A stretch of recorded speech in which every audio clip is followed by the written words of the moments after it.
It all entered into our world. It has not left us. We as a people know the hardships of being mistreated because of the color of our skin. We know of the blood that has flowed throughout America. Just in order to be free. Yeah. To be treated like everybody else. To have our inalienable rights as a human being. But many have died for that right. And as the world has moved on, how many have so desired to conquer other people? To have them enslaved. Under a yoke, under a burden to serve them. Just so they could have more.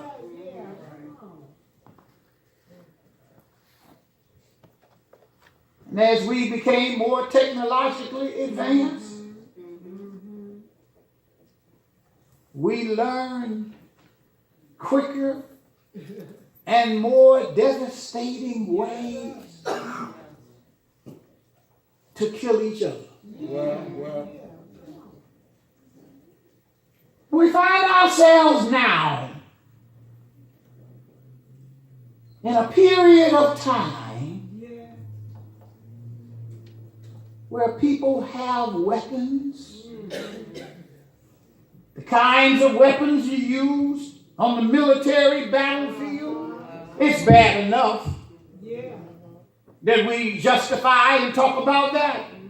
The battlefields where we take lives, but we've now moved those military weapons into civilian life. So week after week, not year after year, not decade after decade, not century after century, but week after week, we find schools, movie theaters, places of worship, people walking in with weapons. Weapons that can kill so many in a matter of seconds.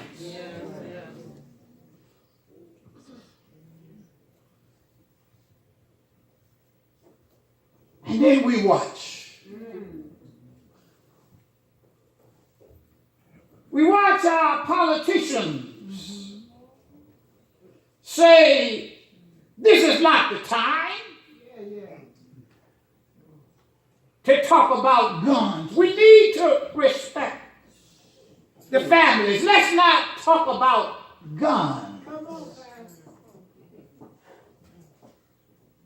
We discover there is no time to talk about guns because that's the intention. There's so much money behind it.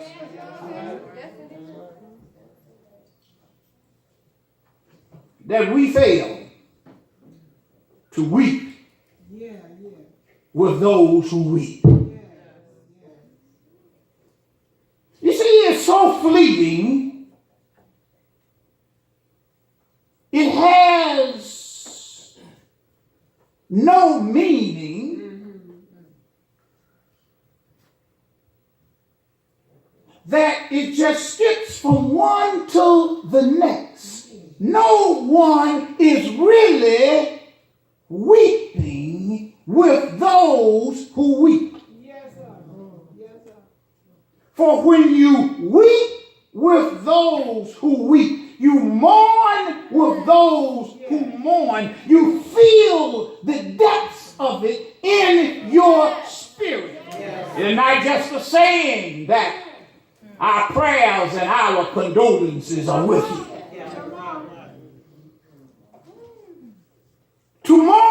and to weep with those who mourn and weep, as Paul is talking about here, and as the Bible has talked about throughout, is to have much more than a visceral reaction. It is to have your whole being so moved that something has to change.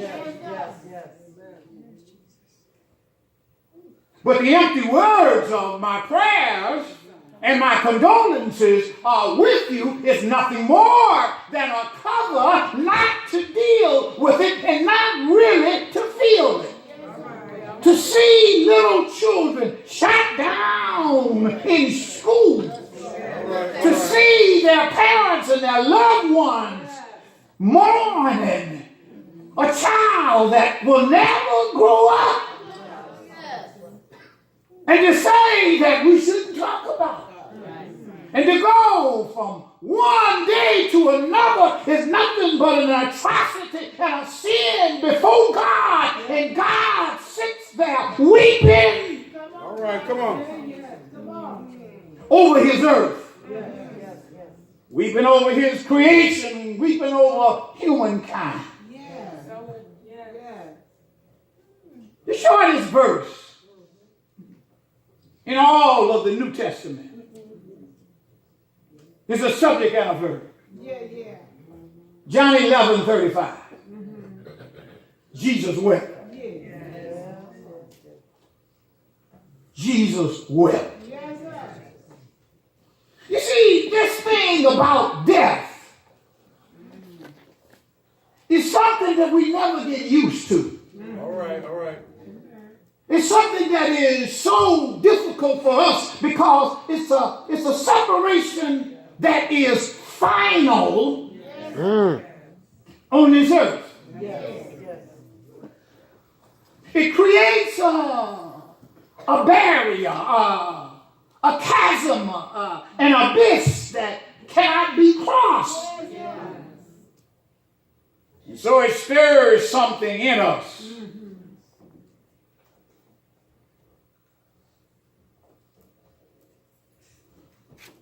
But the Bible says we are supposed to weep with those who weep. One of the enduring aspects of Christian behavior is to feel the pain, to identify with it in a very visceral way. So Jesus has been told that Lazarus is dead. Lazarus is dead. Lazarus, your friend. Mary and Martha's brother.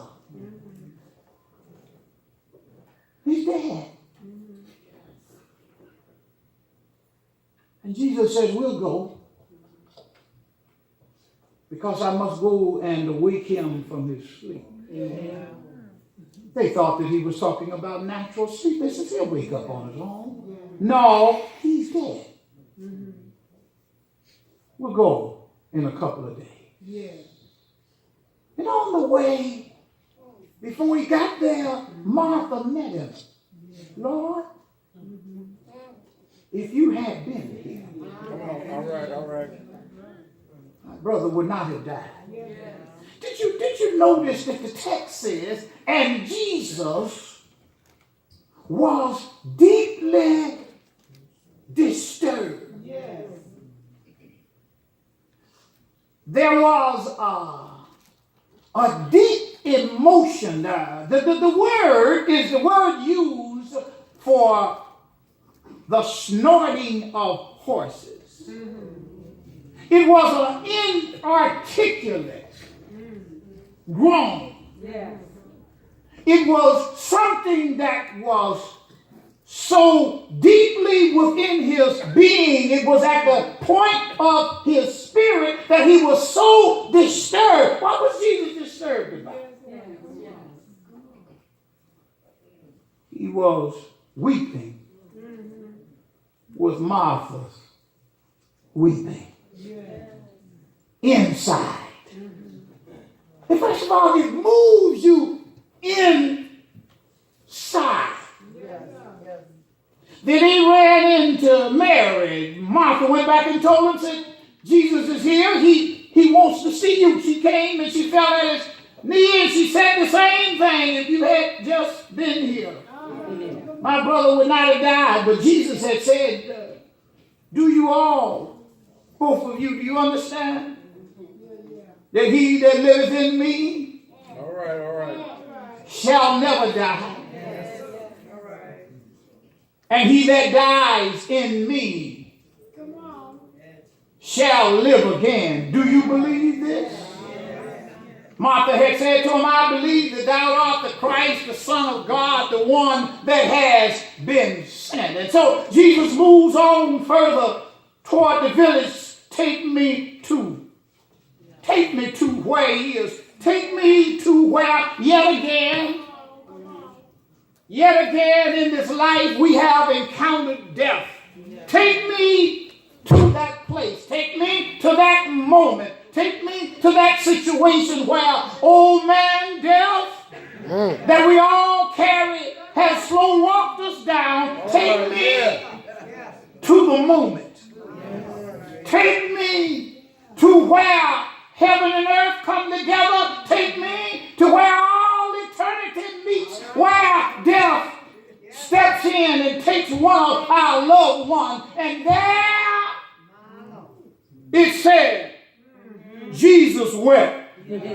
Now, all of them was weeping loudly. To weep in that century was to weep loudly, a high, loud cry. But this one, it uses a different word for Jesus. It said he burst out in tears.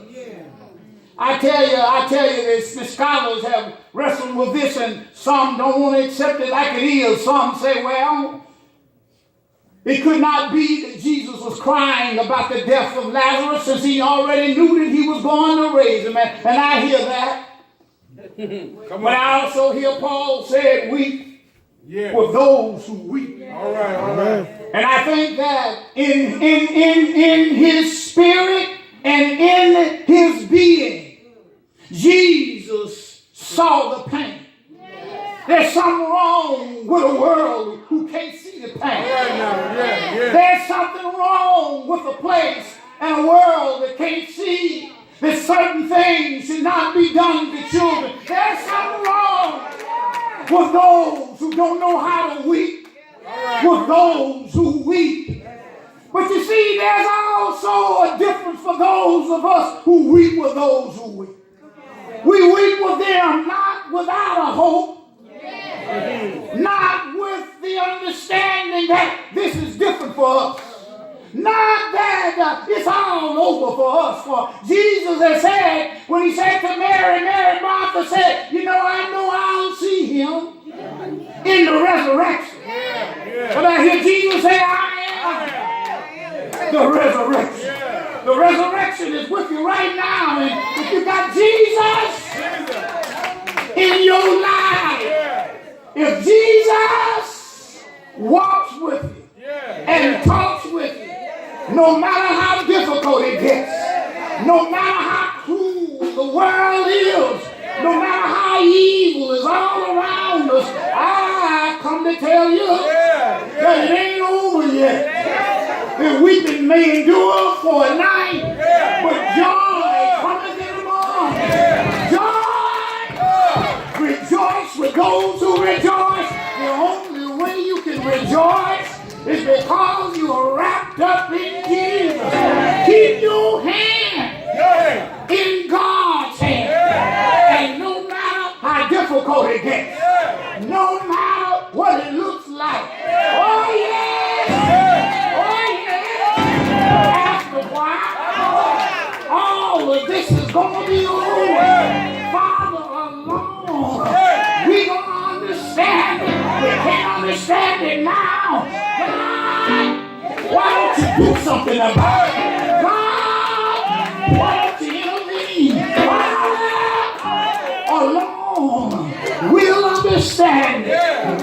all by and by. Doors of the church are open. Father alone. Doors of the church are open. Father alone.